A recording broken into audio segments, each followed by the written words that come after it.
What up, everybody? We're here with Heat Check at Red Bull 3-on-3 with none other than Chris Matthews, aka the Lethal Shooter. What up, man? Man, what's going on, man? Thank you for having me, man. It's hot out here. Thanks for being here. So, okay, you're known to have a lot of great players under your belt. Anthony Davis, Jaylen Brown, KCP. Which one of those guys you would say goes game speed, goes hard as the most? We've heard about Steph Curry going extra hard. Who goes game speed at workouts? That's a really good question. The one thing about NBA players, it's the reason why they made it to the NBA.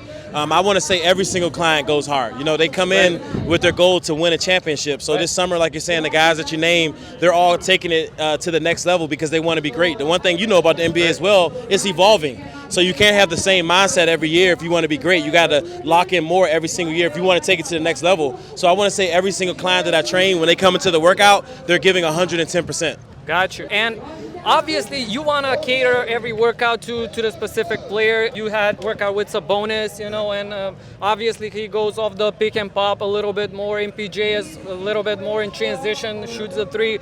Do you cater the workout towards the player, or do you have like a set base with each and every one of them that you try to focus on form maybe, or how does that go? That's a really good question. It's just like me and you going to a restaurant. Me and you don't like the same foods. You know what I mean? Right. So it's the same with training. You have to train the person on what's for their system so they can be great. So if I'm training Jaylen Brown on a Monday, he's a one-on-one player in his system. And the difference with KCP, he plays off Jokic. So it's two different systems and two different foundations to help the player take the game to the next level. So absolutely, I cater my training to the player's needs to help them take their game to the next level.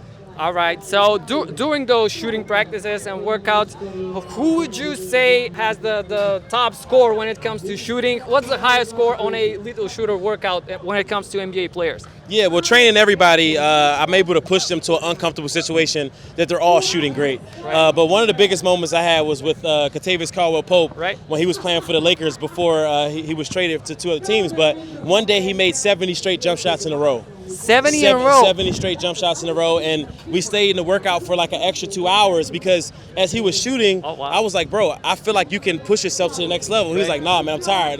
No, I said, bro, I think you can make it was mid-range jump shots, but he made 70 in a row. And for his mind to do that, when he finished, I was like, bro, how many think you made? He's like 45. I said, you made 70. And he was like, dang, I didn't realize. So it was just like, those are the moments that feel great because I'm pushing people to the next level. That's insane. So obviously you're most well known for your crazy hoops and your crazy, creations. Who would you take an NBA player to if you have to save your life, to hit a basket on those hoops? Who would you get with you? The one person I'll say, because he's crazy just like me, we're good friends now. We're both a part of Jordan Brand. I have to say Luka. Luka's really good at trick shots. He does a good trick shot. So if I had somebody shooting the world's smallest rim, or if I had somebody shooting a blender, it would be Luka. You know what I mean? And shout out to my guy Mbappe. He kicked the soccer ball through the blender a few days ago. Oh, for real? Yeah, he kicked the soccer ball through the blender. That's a trick shot cool. in itself. That's a trick shot, right? Okay, and I got a nice little interesting question for you. Okay. Where would you rank if you would rank yourself compared to NBA players? If you would play in the NBA, where would you rank in terms of great shooters? Well, I'm a really good catch and shoot shooter. I'm like a Ray Allen, I'm like a Craig Hodges. But the thing in today's NBA, we consider the best shooters the guys that actually have the ball in their hand the whole time. Like Damian Lillard, Stephen Curry, different guys of that nature. So if I was the NBA right now, and I wouldn't be considered I'd be a great shooter, of course, but I wouldn't be super ambitious because I'm just catch and shoot. But in today's NBA, I think I could be ranked top 10. Catch and shoot, nothing off the dribble. I know my system. I need to play for the Spurs or play for the Nuggets where Jokic has the ball, or I'm playing for the Lakers where LeBron or AD has the ball. So in those type of systems, I feel like I can be very successful.